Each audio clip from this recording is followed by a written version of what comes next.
So I will start, Marcus, by you, in English, in French? In English, if possible. It's possible. It's possible. Tell us, Siemens Gamesa Renewable Energy, you are a young company, an old company. You are recognized for wind farms, wind turbines. Tell us, what is the scope of intervention of your company? Happy to do so. Actually, as you say, we are a very young company, just merged in April 2017 out of very traditional companies that come actually out of the young days of renewables founded in the 80s. So we are merged to push that what all is discussed here to make it real. So our motto is, what we work on is, we make real what matters, clean energy for generations to come. So we are at the cornerstone, building the company to make happen what we all discuss here. Given that, we are focusing on renewables, certainly on onshore wind and offshore wind and service around that one. In offshore wind, we are the clear number one. We had been a true believer of offshore wind from day one. We helped to move that on a level today that is, as we just heard from other speakers here, it makes it a key technology competitive. We are number two in onshore, we're number two in service. And in France, you are number? We in France, we have built 1.8 gigawatts in France out of the installed fleet, so we are within the top players in France also. Okay, but you have a strong growth in France, I guess. Huh? We have a key role, we have a strong team in France, and we are building up the team. Actually, we are looking forward with the offshore projects coming along in France. We have 50% of the 3 gigawatts out of round 2 and round 1. We have 1.5 gigawatt to be built, so we're waiting for the final decisions on those projects, and then we will increase certainly also our activities here in France beyond what we have today, following the industrial commitments that we have to build this industry here in France. Okay, we already have a debate in France on the acceptability on onshore wind. How do you see it? Absolutely, there is always, independent where you are, there's a debate on onshore wind. I mean, we need to see, this is an industrial installation. We work in industrial arena, so we have these debates around all industrial installations that we do. So here, onshore wind is not different. What for me is key, number one, to involve the local communities. We've seen it in many countries. As soon as you involve the local community in the developments, actually in the ownership of those wind farms, appreciation rates go up. So you see that also here in France. Actually, there's what I see from the statistics, around 75% approval rates for onshore wind. If you go close to wind farms where there's an ownership, it goes up. So ownership is number one. Second, of course, we also have an obligation as manufacturer. We're working on noise topics. We're working on reducing noise. I think that's the number one issue that has been discussed. And here we learn from actually from nature. We've looked at why is the flight of an owl so quiet. So we learned from that one. We studied it, and now we have noise reduction features. We call it dino tails, again taking from nature, and we reduce noise levels significantly to help to create acceptance for the onshore wind farms. And offshore is actually a means to address that topic because you move offshore and nobody's living there. So it helps also to reduce the need to build onshore if you build further out offshore. No opposition from the fishers or the sea populations? That is a very interesting question. I mean, we've seen in the beginning from those that have developed offshore installations resistance from the fishers. They feel that they are limited in their fishing area. What is happening within the wind farms, fishing is normally not allowed because of safety reasons. And the fish are smarter than probably all of us think. They go there because they're not going to be fished. So what's happening now is that fishermen develop an interest to fish within the wind farms because it's a kind of artificial reefs are being developed. It's kind of different infrastructure that's being developed. They seem to like it. So fish population within the wind farms actually increases. Okay, Siemens Gamesa Renewable Energy is an equipment supplier only, or you provide additional services to your clients to help developing the renewables? We are certainly focusing on the equipment, but we do much more to help our customers to develop their wind farms and their assets in the right way. It starts from development, so we have a team that can develop from siting, understanding legal requirements, grid connection requirements, to develop projects that then help customers to engage themselves in these projects. Then we would supply the equipment, we do service, we do operations of the wind farms on different levels as our customers require. And we develop technology that goes beyond the wind turbine. Certainly we talk about hybrid farms, the combination of solar and wind and storage to pave the way into dispatchable renewables.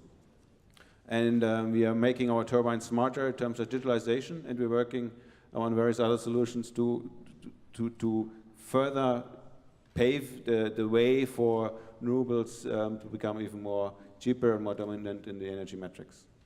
Okay, thank you. Do you think this is the future to bring dispatchable renewable energy with all the combination of technologies?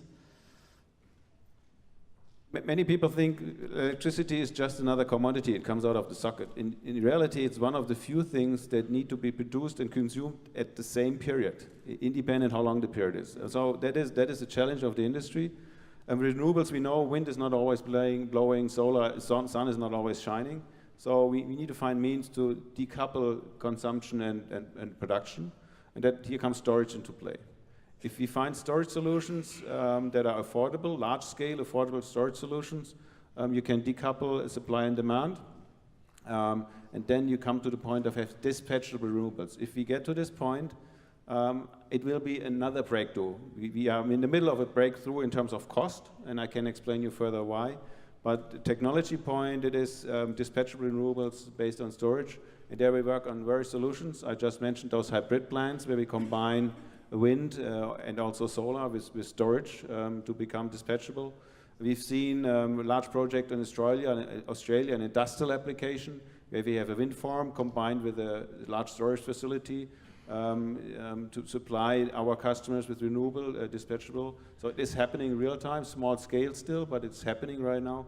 And we're working on large scale solutions like electrical thermal storage solutions.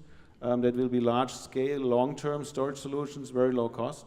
If this is a breakthrough technology we are working on together with our partners, it will be another game changer, just as we heard from Sam here, that would even accelerate the development we see today. Okay, thank you. We will come back on a moment on the other triggers of the renewables development. We'll interview Corinne de BILBAO now, who is also with... Je vais passer en français. Oui, oui, ça je dois pouvoir le faire. En français, Corinne, vous pouvez le faire. Vous êtes vous-même donc présidente de General Electric France, ouais. Un des acteurs majeurs du développement des renouvelables en France et dans le monde.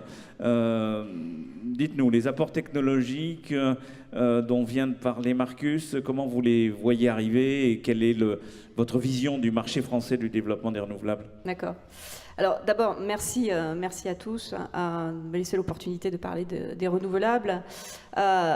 J'ai écouté ce matin, c'est assez alarmant le constat. En même temps, ce qui est très rassurant, c'est de voir que beaucoup d'acteurs sont engagés, que les entreprises, les régions et l'ensemble des citoyens portent le sujet des renouvelables. Donc c'est plus une idée politique qui est subventionnée, c'est aujourd'hui un vrai sujet et où on peut réconcilier à la fois la croissance économique et cette volonté de lutter contre le réchauffement climatique.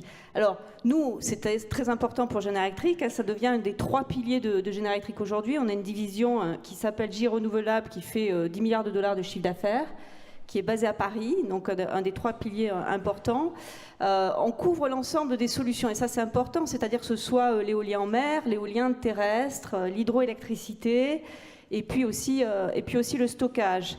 Et il ne vous a peut-être pas échappé que récemment on a annoncé l'intégration dans cette division des réseaux, de ce qu'on appelle le grid, des smart grids, puisque un développement constant et important des renouvelables nécessite de pouvoir travailler sur les réseaux et d'intégrer cette problématique des réseaux, puisque c'est un sujet qui va permettre d'accélérer le développement. Donc on va être une division de 16 milliards de dollars, 40 000 personnes, basée à Paris, très implantée en France, puisque vous parliez tout à l'heure de qu'est-ce qu'est la division renouvelable en France. Eh bien, nous avons créé la filière offshore, avec aujourd'hui une usine à Saint-Nazaire qui fait des nacelles et des générateurs, un centre d'engineering à Nantes, et puis une usine à Cherbourg qui fait des pales d'éoliennes, et qui aujourd'hui a un petit peu plus d'une centaine d'employés. Donc c'est à peu près 500 emplois en tout en France, avec des objectifs de développement importants.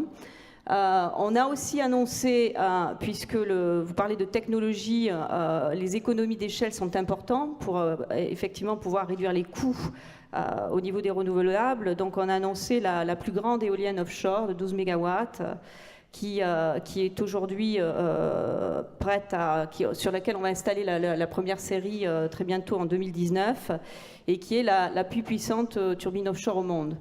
Alors, énorme, ça c'est quoi? C'est 200 mètres de rotor? Alors c'est 220 mètres de rotor, ça des pales de 107 mètres. Pour vous donner une ordre d'idée, c'est le 3e étage de la Tour Eiffel. Et ce qui a été important dans le développement des renouvelables, tout à l'heure, Philippe Sauquet disait qu'il faut de l'énergie qui soit fiable, qui soit accessible en termes de coûts, qui soit... tout le monde veut de l'énergie verte, mais à un prix compétitif, et puis avec une grande fiabilité. Eh bien, les accélérations technologiques ont permis de réduire drastiquement ces coûts. Hein. On parlait tout à l'heure de à peu près 60% dans les 10 dernières années sur l'éolien offshore. Avoir des turbines aussi plus grandes, c'est aussi permettre de répondre à ces besoins de compétitivité. J'aimerais dire quand même que la technologie et les développements technologiques vont être un facteur très important pour pouvoir donner accès à tout le monde à cette énergie fiable. Et quand on dit fiable, c'est-à-dire qu'on puisse résoudre ces problèmes d'intermittence et aussi économiquement accessible. Et nous, on ne croit pas qu'il va y avoir une seule énergie, mais on croit beaucoup à l'hybridation. Vous en parliez tout à l'heure, l'hybridation des technologies. Hein. On a beaucoup d'exemples où on associe l'éolien et le solaire. On associe, à Geldorf en Allemagne, on a mis l'éolien avec de l'hydroélectricité. Donc l'hybridation, premièrement, c'est quelque chose de très important pour le développement. Ensuite, il ne faut pas oublier, parce qu'on parle beaucoup des nouvelles installations. Hein. Tout à l'heure, on disait que 70% des nouvelles installations sont du renouvelable, mais il y a des installations existantes. Et celles-là, elles ont besoin d'être décarbonées. Donc on travaille par exemple dans notre division d'hydroélectricité. Vous savez peut-être qu'il y a 30% des installations hydroélectriques qui ont plus de 40 ans. Donc ce n'est pas forcément particulièrement performant en termes d'émissions. Et avec justement des upgrades et des solutions développées pour les améliorer, on peut les aider à produire 30% de plus d'énergie. Donc la décarbonisation, l'hybridation, je voudrais qu'on n'oublie pas la digitalisation. Le digital est une partie prenante importante des progrès qu'on fait. En termes de capacité énergétique au niveau des fermes éoliennes, en termes de pouvoir donner à nos clients des plans digitales sur lesquels ils vont pouvoir travailler, et notamment en ce qui concerne les prévisions météo, hein, pour rendre les fermes plus efficaces.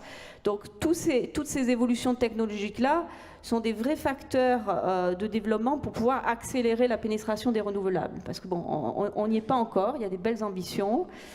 Parliez de la France tout à l'heure. En France, on n'a encore que 4,5% des énergies qui viennent du renouvelable, donc il y a encore beaucoup de choses à faire. Vous voyez la demande, tout à l'heure on disait que les entreprises et que les territoires s'engageaient, vous le ressentez ça, vous, en termes de projets? Alors on a beaucoup de... En fait, les clients ne nous parlent plus... D'abord, les clients, ils ont beaucoup changé. On n'est plus face à seulement des énergéticiens. Aujourd'hui, les clients, c'est beaucoup d'industriels, c'est des régions. Donc les clients veulent, vous voyez tout à l'heure, avoir une énergie 100% renouvelable, des industries critiques. Et donc on est sur des business models qui sont complètement différents. On parlait tout à l'heure des PPA, il y a beaucoup de développement de PPA, de Purchase Power Agreement, dans laquelle on va contracter avec nos clients sur la fourniture d'énergie renouvelable. Ces clients-là, ils veulent aussi des énergies qui soient fiables en termes d'accès. D'où mon sujet sur les réseaux, où l'intégration et le développement de réseaux fiables est super important.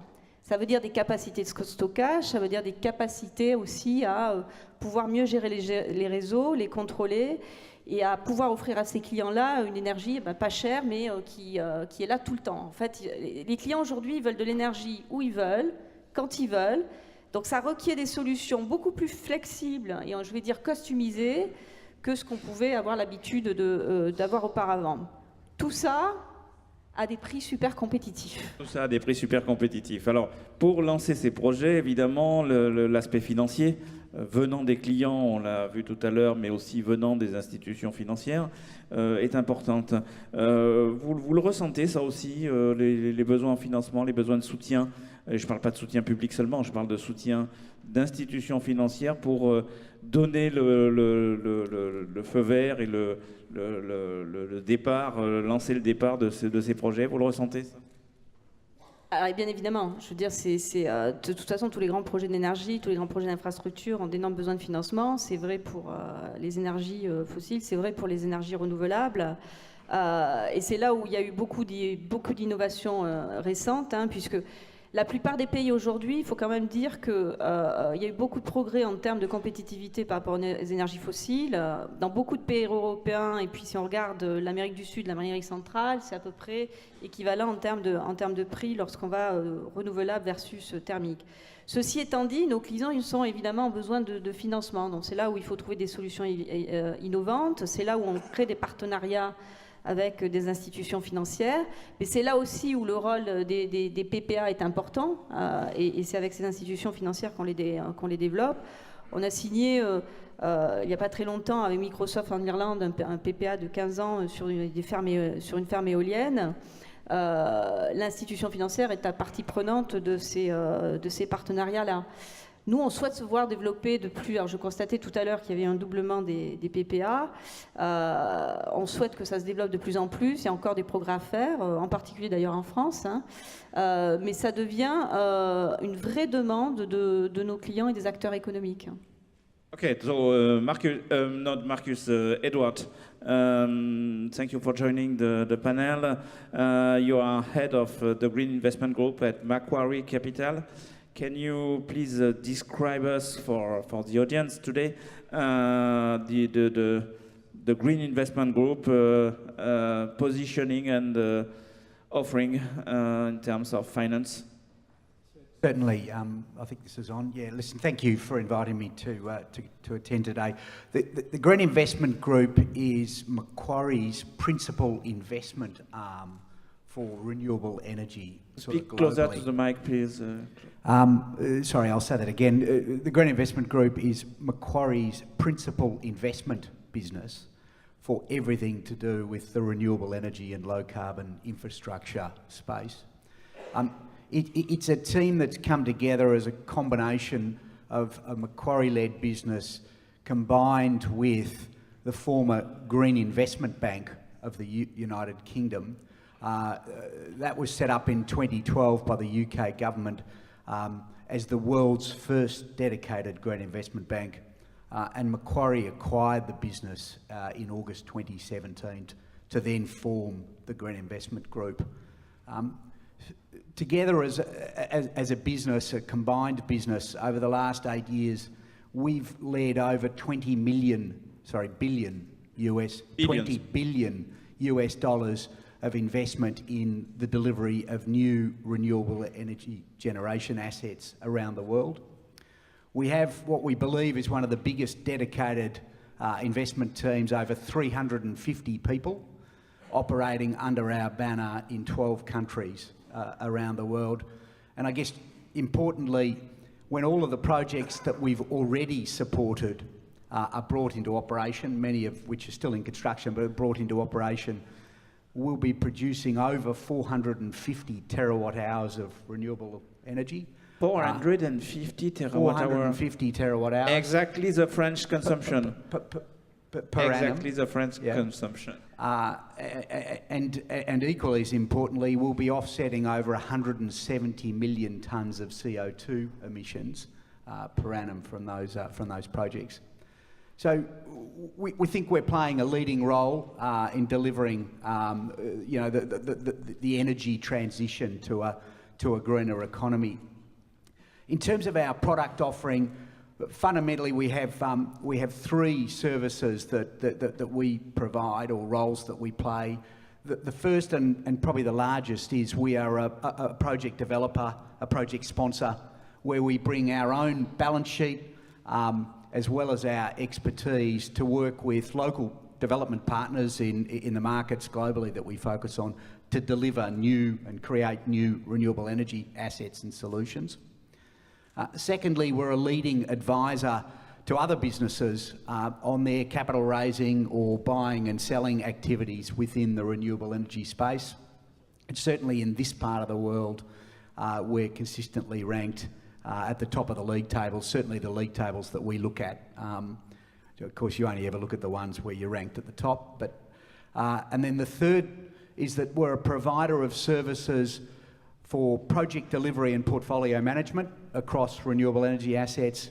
And increasingly, we're providing green impact rating services to other businesses and other investors in the renewable energy space.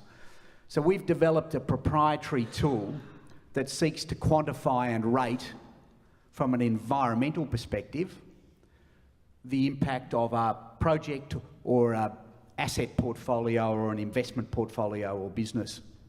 So think of, and we're all very familiar with, financial credit ratings, a AA rated bond, an investment grade rated business. We've developed a methodology to do that for the environmental benefits or impact of a business, an asset or an investment portfolio. And we developed that for our internal use. That's come out of our days as the UK Green Investment Bank, when our sponsor, the UK government, required us to quantify and report back to them.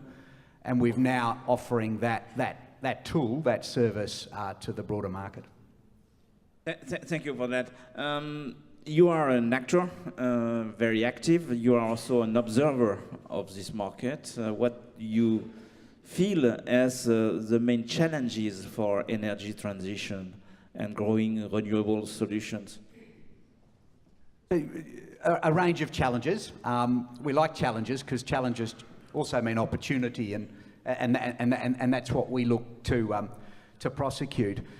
I guess, and with apologies, because the complete list would probably take longer than we have today, but if I think about the challenges that the industry needs to take on to meet this transition, and then I'll talk about the broader stakeholders, regulators and policy support. So if I think about the challenge, turning it back on us as industry participants, we need to continue to evolve technology in terms of improvement in performance and cost reduction. I think already we've made enormous strides on both of those. No better examples of what can be done than the two people sitting and their institutions to my right here, in terms of Marcus and Corinne. But Marcus himself talked about the development of things like dispatchable renewables, right, as the next step for how we develop this as a total solution for the energy transition. So there's a role we play there. I think we're becoming increasingly aware of this as we get more into the development phase of the project life cycle. We need to improve the robustness and the discipline that we as industry positions bring to project development to ensure that what we're creating is investable and financeable projects. There is no shortage of capital available for this industry. We need to ensure that there are investable propositions that capital can understand and support. So I think there's a role to play there. And then the third big challenge for industry is how we develop a new revenue model in a post-subsidy world.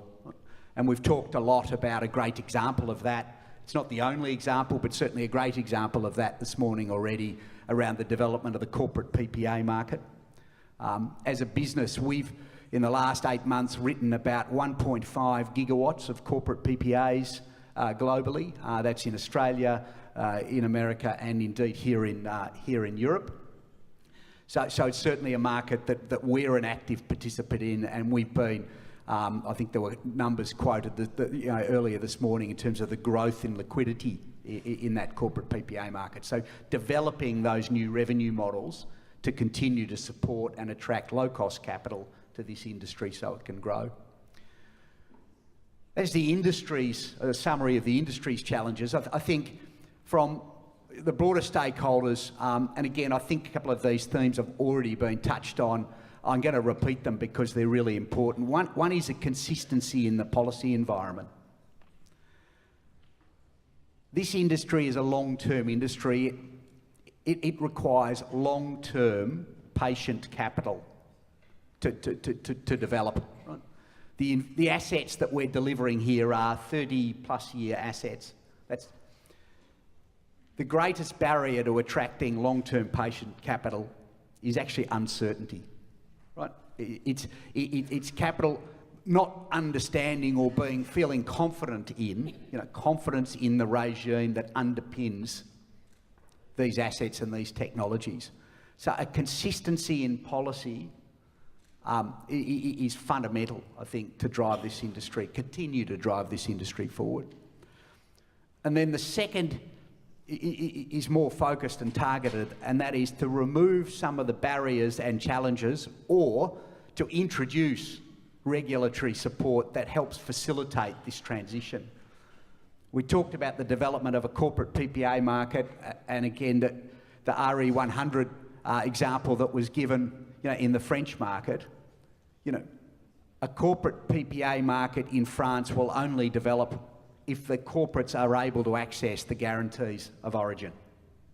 Right, so there's a great example of how a regulatory change could really support the development of what we know is a growing revenue model for this industry.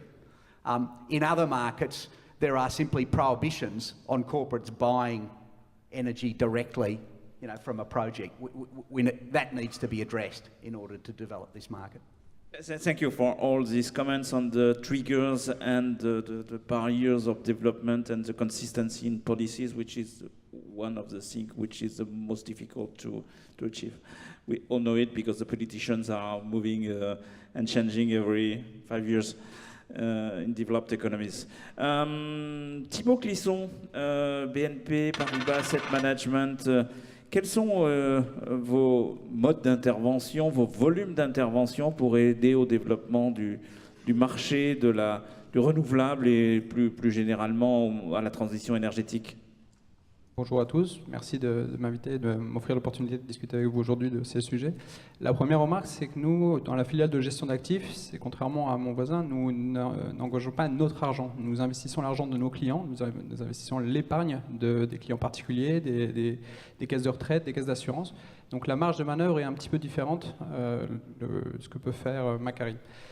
Donc nous, notre domaine d'action, il y a trois différents axes. Le premier, c'est de comprendre, lorsqu'on investit dans une entreprise, quels sont les risques et la contribution qu'on a à la transition énergétique.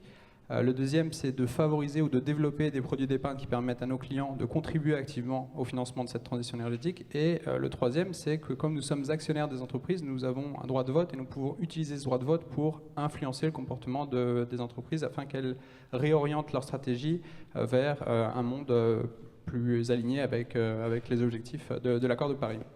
Donc si je reprends les différents piliers, le premier, comprendre lorsqu'on investit quel est le risque auquel on s'expose. On s'est engagé en 2015 à aligner nos investissements avec l'objectif de l'accord de Paris, ça sera progressivement. Et la première étape pour nous, ça a été de comprendre quelle était l'empreinte carbone de nos portefeuilles, de comprendre lorsqu'on investissait dans un titre l'impact que cela pouvait avoir. Donc on a commencé à le faire sur nos portefeuilles actions.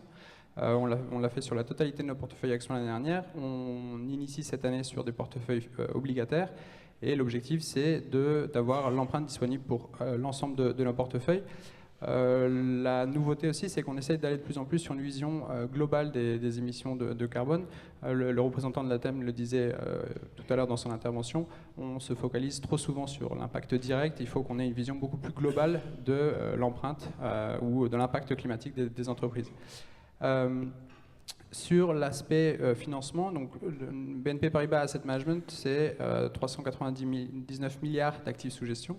Sous ces 399 milliards d'actifs sous gestion, il y en a à peu près 10% qui sont investis sur ce qu'on appelle les fonds ISR, donc investissement socialement responsable, où le choix des titres se fait en priorité à partir en tout cas de la prise en compte des enjeux environnementaux, sociaux et de gouvernance de chacun des secteurs d'activité.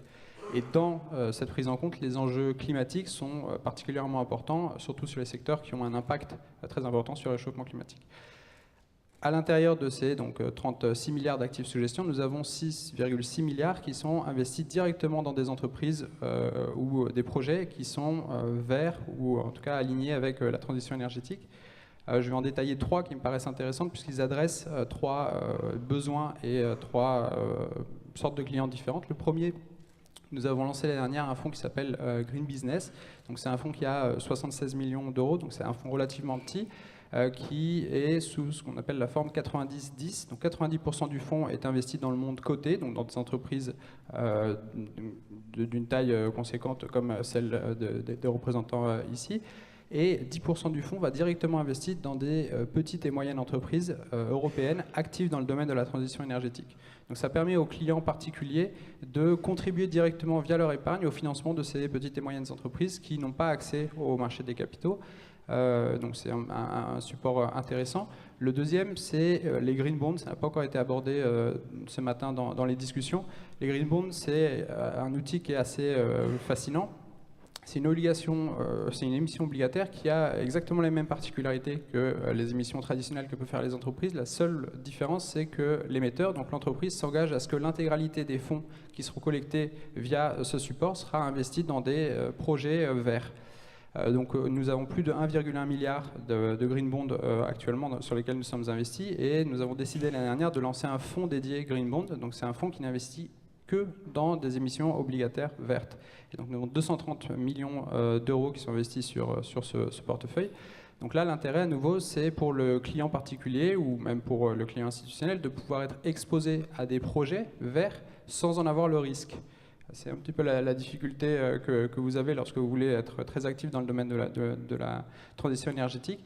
Là, avec ce support, vous avez le risque de l'émetteur. Donc c'est un produit qui est très intéressant et nous, on essaye de mesurer et de faire, pour rejoindre la remarque du représentant de Macquarie, on travaille avec des prestataires externes pour essayer de mesurer l'impact que peut avoir ce fonds à Green Bond. Et donc l'année dernière, pour chaque million d'euros qui était investi dans ce portefeuille, on a permis d'éviter 603 tonnes de CO2 via les projets qui ont été financés via cette émission obligataire. Et nous avons contribué à la génération de, alors je n'ai plus le chiffre en tête, excusez-moi.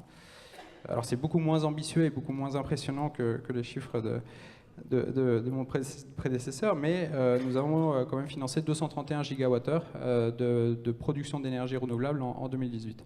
Et le dernier support financier que je voulais partager avec vous aujourd'hui, c'est un fonds de dette infrastructure. C'est un fonds qui s'est lancé l'année dernière, qui a 160 millions d'euros investis dessus.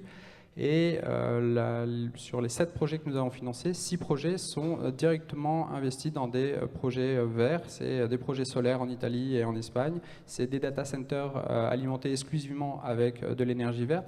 Et une thématique qui est pas directement liée à la transition énergétique, mais qui est quand même importante pour nous, c'est l'aspect social et l'impact sur les territoires. Et donc, nous avons également des projets de développement de fibre optique en zone rurale. Donc, c'est 3 supports différents qui adressent 3 besoins différents. Et juste en conclusion, le dernier point important et qui à nous paraît encore, enfin en tout cas dans notre rôle d'investisseur quasiment plus important que ce qu'on peut faire en investissant directement, c'est notre rôle d'actionnaire et notre rôle d'actionnaire responsable. En fait, on utilise le droit de vote en Assemblée générale comme une arme pour changer le comportement des entreprises.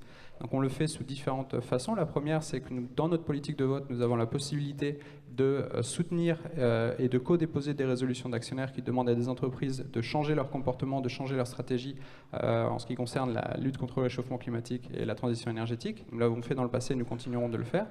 Nous avons aussi la possibilité de nous abstenir à l'approbation des comptes ou à la nomination de certains représentants du conseil d'administration si nous estimons que la société n'est pas assez transparente et n'est pas assez active dans le domaine. Et là, à nouveau, c'est quelque chose qu'on fait depuis maintenant 2 ans de manière active.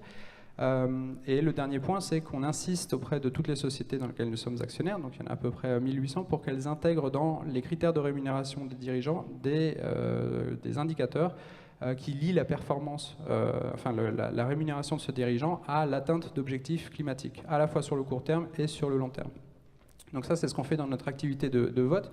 Et l'autre aspect qui est extrêmement intéressant, c'est qu'on s'est rendu compte qu'on n'était pas les seuls à défendre ce genre de sujet. Et donc, on a de plus en plus travaillé avec d'autres investisseurs au niveau européen, au niveau global, pour travailler ensemble sur ces sujets et défendre des positions communes. Donc, on le fait au sein de l'IGCC, c'est la Institutional Investors Group for Climate Change. On est 150 investisseurs en Europe. On représente collectivement plus de 150 000 milliards d'actifs sous gestion.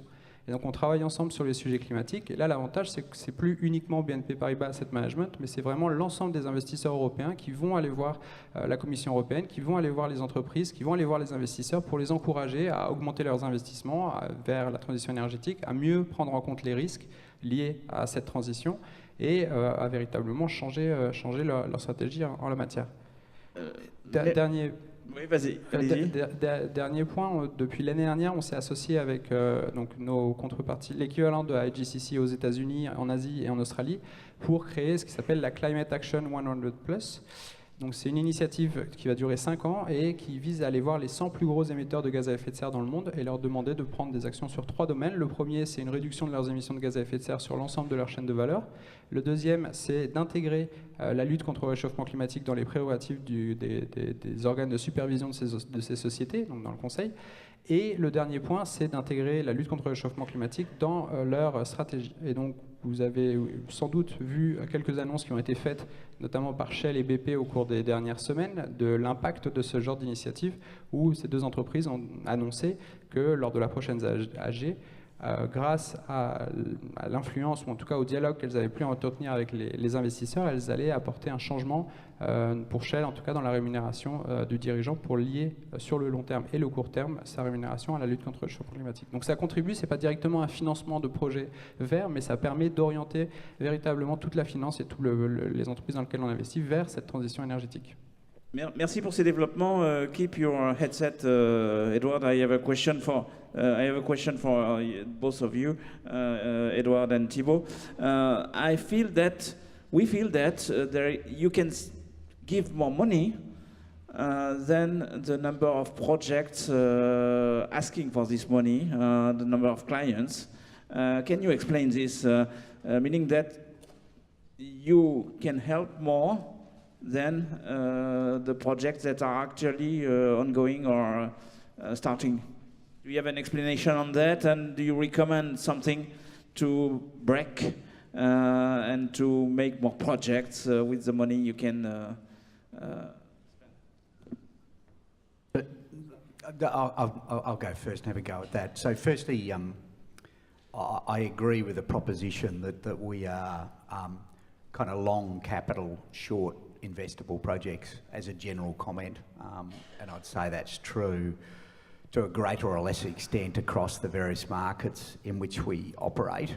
And I think my response to that, and I think the key word in that is investable projects, because there are lots of sort of project opportunities that are being developed, but not all of them will get supported, and certainly not in the timelines and timeframes that the project participants sort of would strive for. And I think that the reason for that touches on some of the challenges that I talked about earlier. But if I was to look at the biggest sort of single challenge, it is around the consistency in the regulatory framework and the unlocking of regulation necessary to turn things that are kind of not quite investable into investable. That's what I'd point to. Thibaud, vous voulez construire là-dessus? Alors j'abonde complètement dans ce sens. Nous aujourd'hui, je pense qu'on serait beaucoup plus disposés à augmenter nos investissements directement liés à la transition énergétique. Je vous dis, c'est 6,6 milliards sur les 399 milliards. Donc on veut aller dans ce sens-là. Après, trouver des projets, trouver des entreprises qui correspondent à ce qu'on cherche, c'est potentiellement compliqué. Nous avons un fonds qui a la particularité de suivre un indice low carbone qui a été créé par Euronext. Dans cet indice, on investit dans 100 entreprises. Et dans ces 100 entreprises, on réserve une partie importante à des pure players verts. on est obligé d'aller chercher ces pure players verts dans les 1000 plus grandes capitalisations européennes pour trouver des pure players dans ce domaine-là. Donc on a vraiment du mal à trouver des entreprises 100% vertes, on a vraiment du mal à trouver des projets en abondance. Et l'autre remarque, c'est que les investisseurs aujourd'hui s'engagent de manière croissante. C'est pas uniquement BNP Paribas Asset Management, c'est tout le monde de la finance. Et je pense que cet appétit pour les projets, les entreprises compatibles avec la transition énergétique ne va faire qu'augmenter. En France, vous avez l'article 173 qui oblige notre secteur d'activité à être de plus en plus actif dans ce domaine, à démontrer quelle est la contribution qu'on fait au financement de cette transition énergétique. Donc ça va amener beaucoup plus d'acteurs qui jusqu'à présent, donc des mondes institutionnels ou des asset managers, qui jusqu'à présent ne s'intéressaient pas forcément à ce sujet, à augmenter leur participation. Une autre remarque dans ce domaine pour montrer vraiment l'appétit des investisseurs, je vous ai parlé des green bonds. Les émissions obligataires vertes qui sont faites sont sur-souscrites, mais dans des proportions absolument démentielles. C'est-à-dire que vous avez beaucoup plus de demandes pour ce papier vert que pour un papier traditionnel. Alors que le risque est exactement le même. Donc quand EDF, quand Engie viennent sur les marchés obligataires, c'est la signature d'EDF, c'est le risque d'EDF et de Engie. Donc pour l'investisseur, c'est exactement la même chose. Si les gens veulent aller vers du vert, c'est vraiment parce qu'ils ont cet appétit pour le financement de la transition énergétique. Thank you. Marcus, last word for you. What do you think would be the triggers of the development of the renewables markets and of your value proposition to the market? Thanks for the question. I mean, there are three good reasons why to invest in renewables. Number one is the political motivation we discussed this morning to reduce carbon footprint. That's political motivation. The second one is energy security. Has not been discussed so much today, but many countries have a striving towards energy independence, energy dominance. And the third one is economical rationale. And the real trigger point we see today in the industry that the renewables, as of today, as a mainstream technology, have come to a point where the renewables compete with the variable cost of fossil installations in many, many places around the world. So I got across this point by 3 years ago when I was negotiating a deal in Morocco on wind. And the customer said, well, for that price, I couldn't even buy the coal to run my asset. And we see that price level today. So getting the renewables at par with the variable cost of the fossil, that's a triggering point that could trigger another momentum if we find the bankable projects. And combining that, what we discussed earlier, with dispatchable renewables, that will be another key triggering point. I see those three triggering points possible in the near future happen, and then I think there is nothing that can stop the renewable industry. So you are asking for a significant carbon price, notably. Certainly, the model that could help the industry and help all the ambitions that we discussed here is an emission trading scheme, a carbon floor, and corporate PPAs. If this put in place on a stable regulatory framework, that is introducing market mechanisms in the renewable industry that will certainly help us moving forward with the objective that we discussed here. Corinne de BILBAO, les inducteurs de ce développement et de cette accélération pour vous? Dernier mot, je suis d'accord avec tout ce qui a été dit. Aujourd'hui, les énergies fossiles, les énergies renouvelables sont aussi compétitives que les énergies fossiles dans beaucoup de pays, c'est vrai. De quoi ont besoin les industriels pour accélérer aujourd'hui? On a besoin d'un environnement réglementaire qui soit stable, de pouvoir développer et investir avec la certitude que ces investissements vont se pérenniser. Et c'est ça l'enjeu, parce qu'on est en même temps, on disait, le climat c'est urgent, les effets vont se faire ressentir dans longtemps, et en même temps, il faut que nous, on puisse avoir de la visibilité. Donc je dirais que c'est ça le plus important au niveau des politiques économiques, politiques énergétiques. La visibilité pour pouvoir investir sur le long terme. C'est le premier facteur. La deuxième chose, c'est la flexibilité. Aujourd'hui, on a aussi besoin de flexibilité parce qu'il y a une accélération des technologies. On parlait des renouvelables, on parlait du stockage, de l'hybridation. Il y a beaucoup de nouvelles technologies. Il faut qu'on puisse tester ces technologies rapidement parce que très rapidement, elles peuvent aussi apporter des solutions plus compétitives au marché. Aujourd'hui, ça reste encore, on est encore dans des environnements réglementaires parfois lourds. On peut parler tout à l'heure de la France. Bon, tout le monde sait qu'aujourd'hui, c'est 2 fois plus long de développer un projet en France que dans l'éolien offshore que dans la plupart des autres pays européens. Il y a beaucoup de progrès qui a été fait, il y a encore beaucoup de chemin à faire parce qu'il y a urgence à pouvoir accélérer ça. Donc je dirais que c'est les points principaux, avec aussi évidemment plus de libéralisation au niveau des PPA, parce que c'est aussi un moyen d'accélération et de financement de ces projets-là, hein. Aujourd'hui, ces projets, vous disiez il faut qu'ils soient bankables, mais il y a beaucoup de projets bankables aujourd'hui. C'est des investissements qui sont attractifs, moyennant avoir de la vision, de la stabilité réglementaire et de la flexibilité pour pouvoir se développer. Voilà. Merci à tous les quatre. J'ai vu Philippe Rocher qui est revenu au pupitre, ça veut dire qu'il y a des questions. Philippe, on a un gros problème. On a une demi-heure de retard et j'ai 30 questions. Aïe. Et les interprètes viennent de me faire signe que là, il faut qu'on s'arrête vraiment tout de suite. Mais je voudrais quand même poser 2 questions. Et il y en a une qui est pour Marcus TACKE. Marcus TACKE, beaucoup de participants dans la salle se posent des questions sur ce que vous avez dit concernant le stockage. Notamment, Emmanuel Julien de Sergi se demande ce que vous entendez par ce stockage si prometteur, stockage thermique si prometteur. Et Corentin Bachet de Clean Horizon Consulting aussi se pose des questions. Et puisque je suis en train de m'adresser à vous, qu'est-ce que vous pensez de l'éolien flottant? Brièvement, une petite réponse, puis vous irez discuter directement avec eux après. New technologies of storage and floating wind technologies. Let me try to be brief, giving your introductory words.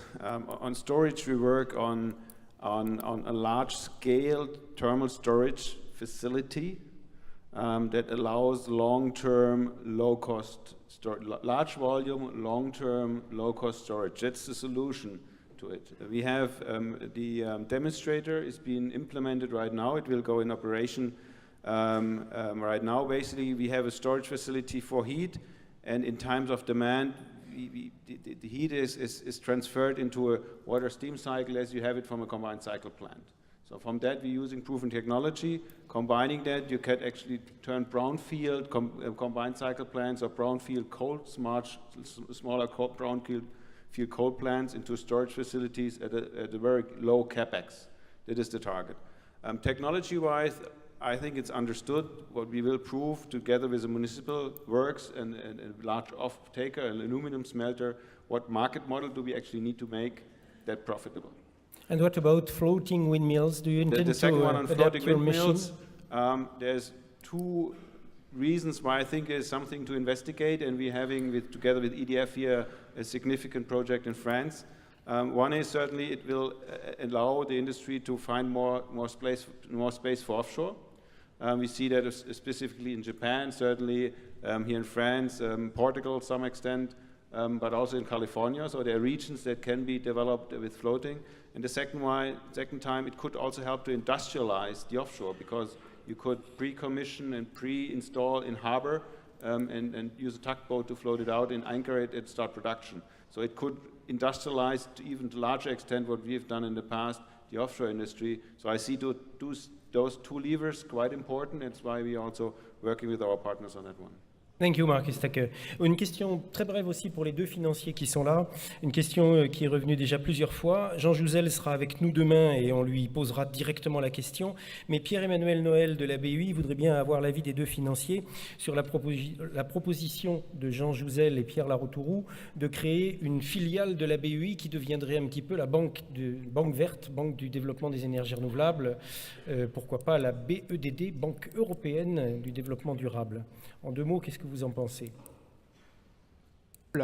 Moi, la seule remarque qui vient tout de suite en tête, c'est que la BU est déjà un acteur assez important du financement de la transition énergétique, donc ce sera sans doute très intéressant, mais à quel point est-ce que ce serait redondant avec ce qu'ils font déjà, je ne sais pas. L'idée actuellement, ce serait plutôt de ne pas toucher à la Banque Centrale Européenne, mais plutôt de faire une filiale de la BUI. Mais il viendra nous l'expliquer demain. Autre réaction? Edouard, do you have a reaction on that creation of a new sub of the BOE? Well, I guess I'm biased, having been a founding member of the world's first dedicated green investment bank set up in 2012. So I have seen both the challenges but also the benefits of establishing a dedicated sort of green investment business that focuses exclusively on driving this agenda forward. And I think one of the most important, well, it's probably 2 important lessons that came out of our first-hand experience.